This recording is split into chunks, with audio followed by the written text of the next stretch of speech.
안녕하세요. 추락천사라고 들어보셨나요? 폴른 엔젤스 현상이 투자 적격 등급 채권 시장에서 일어날 수 있다는 우려가 다시금 등장을 했습니다.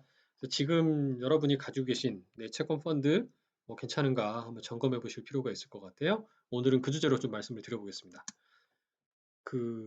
지금 이름에 투자 등급 채권도 이름값을 못한다라고 제가 말씀드렸지만 사실은 더 문제는 하이힐드 채권이죠. 그러니까 앞서 방송에도 말씀드렸지만 글로벌 유가 감산 합의가 안 되면서 유가가 폭락을 해서 흔히 말하는 셰일 업체들이 견디기 힘든 수준의 저유가 상황에 돌입을 한 겁니다. 그러면 당연히 셰일 업체들은 버티지 못하는 회사들은 이제 쉽게 말하면 부도가 난다든가 이제 채권 이제 상환이 안 되는 거죠. 만기에 이 차환이라고 해서 재발행이 안 되는 일들이 발생하고 좀 흔히 말하는 문제가 발생할 수가 있어요. 그러면 투자 등급 채권도 괜찮으냐? 시장이 불안해지면 그래서 역시 하이힐드는 위험하지 그러면서 이름에 투자 등급이라 그러면 좀 뭔가 편안해 보이시니까 투자 등급 채권을 찾는 투자자분들도 계실 겁니다. 근데 이것도 좀 조심해야 되는 게 최근 시장에서 나타나고 있어요. 이 그래프의 이제 파란색, 연한색은 이제 미국채 10년물 금리인데요.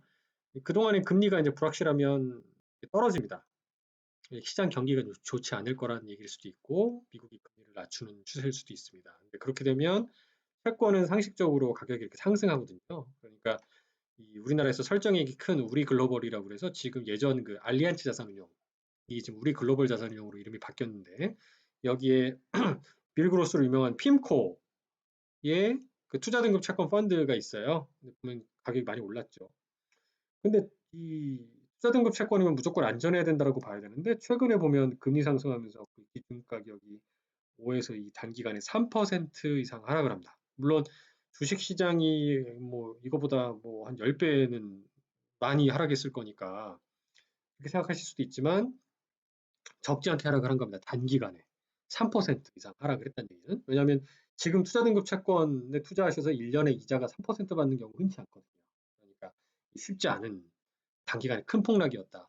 근데 이거를 이제 발생시킨 원인은 금리 상승이었어요. 흥미롭게도 이제 금리가 하락하면 채권 가격이 오르는 것처럼 반대로 금리가 이렇게 상승하면 당연히 채권 가격이 하락을 하겠죠. 근데 왜 금리가 상승했니? 라는 부분이에요. 뭐 경기가 좋아졌냐? 그런 건 아니고요. 실제 지금 코로나 바이러스 사태와 유가 불확실성 때문에 위험 자산을 매도하는데 재밌는 건 미 국채도 마찬가지로 현금화 시키려는 기관 투자들이 발생한다는 겁니다. 그러면 국채를 팔면 이제 국채 가격이 떨어지겠죠. 가격이 떨어진다는 얘기는 금리가 상승한다는 뜻이고요. 그래서 이런 미국채 금리의 상승이 결과적으로는 반대로 투자 등급 채권도 가격을 하락시키는 요소로 작용을 해버린 셈이 된 겁니다. 그래서 지금 물론 다시 금리가 이제 하락 반전하긴 했지만 뭐 일단 투자 등급 채권도 무조건 안심할 거가 아니라는 거죠. 그래서 일단은 이거 외에 지금 앞으로 또 무슨 일이 있는가? 그게 바로 지금 앞으로 소개해드릴 폴른 엔젤스 현상입니다. 지금 우리말로 번역하면은 추락천사죠. 폴른 엔젤스 현상이라고 하는데 요게 도대체 뭐냐? 지난 3월 13일 날에 이런 기사가 난 적이 있어요. 왜 빌리언에 달하는 본들, 뭐 10억 같은 조 단위의 그 채권들이 왜 폴른 엔젤처럼 거래가 되느냐라는 거죠.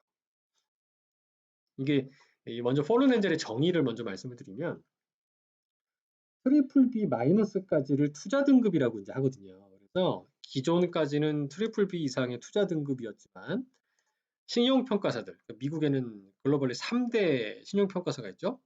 무디스가 있고 S&P라는 회사가 있고요. 그다음에 피치라는 회사가 있습니다. 그 세 개 중에 2개 회사 이상에 의해서 등급이 트리플 B 플러스, 그러니까 한 노치라고 하는데요. 한 등급 밑으로 떨어진 거예요. 그래서 등급이 강등된, 그리고 또 그보다 낮은 등급을 우리 흔히 정크 또는 하일드라고 하죠. 이걸로 이제 분류되게 된 채권을 의미하는 겁니다. 그러니까 불과 이전에는 투자 등급 채권이었다는 거죠. 투자 적격 등급 채권이었는데 이제 뭐 어떤 일로 인해서 등급이 한 등급 떨어지니까 이제 정크다, 하이힐드, 쓰레기 취급당하는 거죠. 이렇게 되면 마치 폴른 엔젤스라고 이제 표현을 하는 거예요. 요게 이 벌어지는 이유를 이제 이 기사에서는 이렇게 얘기합니다. 회사가 충분한 수익을 창출하지 못하거나 부채를 충당하기에 충분한 현금을 창출하지 못하거나 쉽게 말하면 이제 대출이자도 못 낸다는 거죠. 또는 부채를 너무 많이 받아서 재물 레버리지가 불균형해질 때, 그러니까 지금 당장은 아니지만 다른 회사들은 평균적으로 뭐 옆집 철수내는 그 나랑 소득은 똑같은데 한 1억 원의 대출을 받고 있어요. 근데 저는 뭔가 배팅한다고 막 3억 4억 대출 받는 거죠. 이런 것들은 당연히 재무 레버리지가 높아졌고 향후에 금리가 상승한다든가 이랬을 때 위험해지겠죠. 이런 일들이 발생하면 시평사들이 이걸 지켜보다가 등급을 떨어뜨려 버린다는 거예요. 그럼 이렇게 등급 강등이 돼버리면 어떻게 되느냐가 중요한데 당연히 투자 등급일 때는 훨씬 낮은 금리로 돈을 빌릴 수 있고 그다음에 채권 이자도 적게 줄 수가 있었겠죠. 하지만 하이힐드가 되는 순간 이자 부담이 높아질 수밖에 없어요. 투자자들이 우리 회사에 투자를 안 합니다. 내 채권을 사지 않아요. 그럼 당연히 내 채권을 사주세요라고 할 만큼 유인할 만큼의 프리미엄을 줘야 됩니다. 리스크 프리미엄이라고 그러죠. 당연히 이자를 또 높게 쳐줘야 되는 일이 발생합니다. 그러면 그 이자 부담 때문에 결국은 우리 주주들에게 배당해줘야 되는데 배당을 못하게 될 수도 있고 줄여야 될 수도 있을 겁니다. 회사의 경영 성과를 갉아먹게 되는 거죠. 또 그게 문제, 그것뿐만 아니라 이 문제도 있어요.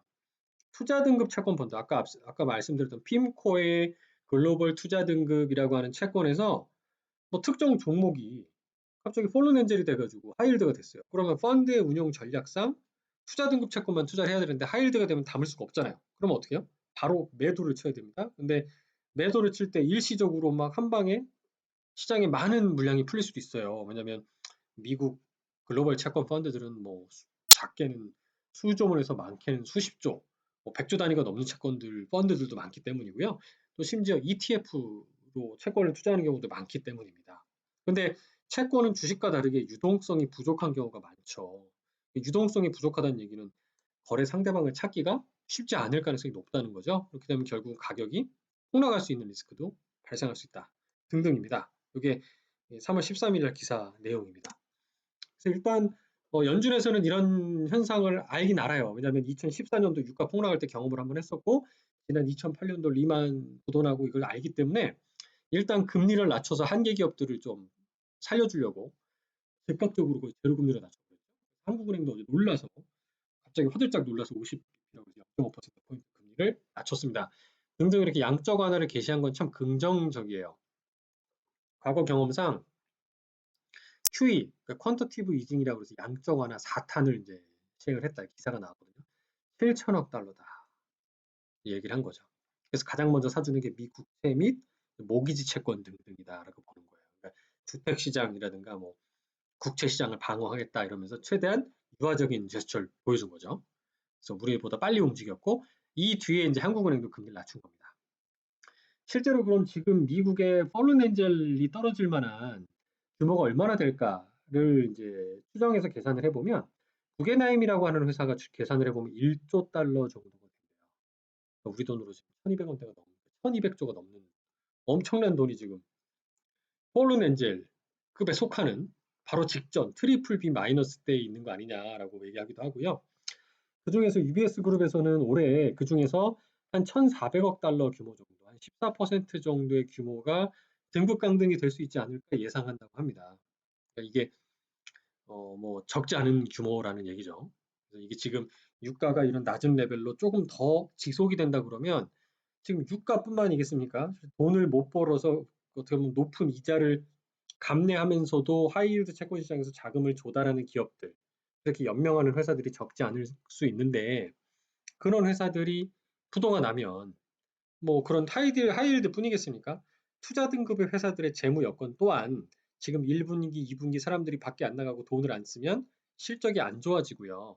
그 안 좋아진 실적을 신용평가사들은 칼같이 반영해서 앞으로 한두 분기 뒤가 되면은 빠르면은 이제 등급을 강등시켜 버릴 수 있지 않겠느냐라는 공포가 이제 시장을 갑자기 막 흔들기 시작한 겁니다. 일단은 과거에 미국은 페드라고 하는 연방준비제도에서 양적 완화를 총 지금 3차례 시행을 해서 이번에 4번째 QE를 시행을 하게 됐고요. 금리도 본격적으로 제로금리로 떨어뜨렸다라는 게 이상적인데 근데 핵심은 이런 것 같아요. 연준이 시장에서 추가 대책을 내놓아야 된다고 보고 온다는 거예요. 대표적으로 여기 보여드린 기업어음이나 회사채 또는 주식을 사들이는 방식으로 한계 상황에 몰린 기업들을 지원해야 한다는 관측이 많은 겁니다. 왜냐하면 지금 이 펄른 엔젤 이후에 벌어질 후폭풍이라든가 쓰러지는 기업들의 문제를 정확히 지적했다고 볼 수 있죠.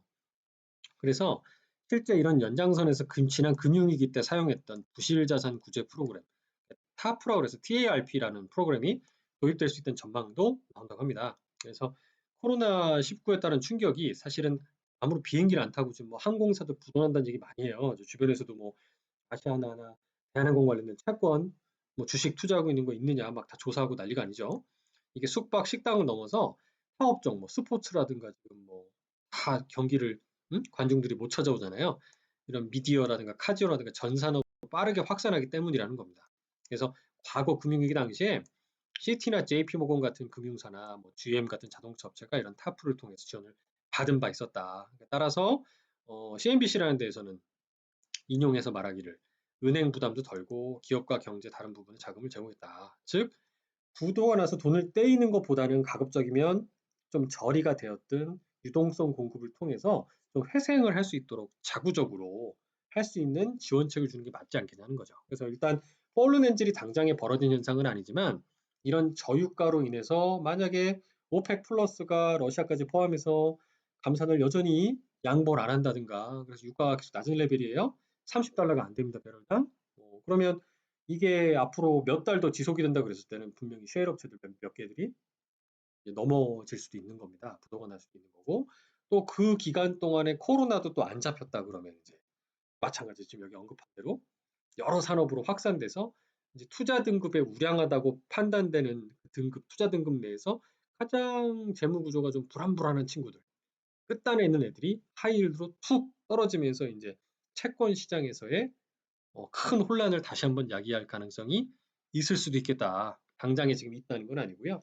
이 얘기는 과거 지금 몇 년 동안 매년 제기되던 얘기이긴 했습니다. 하지만 이번에는 거의 가히 금융위기급 이상의 제가 봤을 때 최근 20년 내 가장 큰 변동성일 수 있기 때문에 리스크 관리 차원에서 꼭 한번 폴른 엔젤이라는 부분을 잘 기억해 주셔서 여러분의 투자 등급 채권 이 비중, 그다음에 자산 구성 내역들, 뭐 그다음에 투자 등급 채권 내에서 이런 폴른 엔젤의 규모라든가 이런 부분들의 동향을 좀 잘 업데이트해서 지켜보실 필요가 있겠다라는 말로 말씀을 마무리하고자 합니다. 오늘도 감사합니다.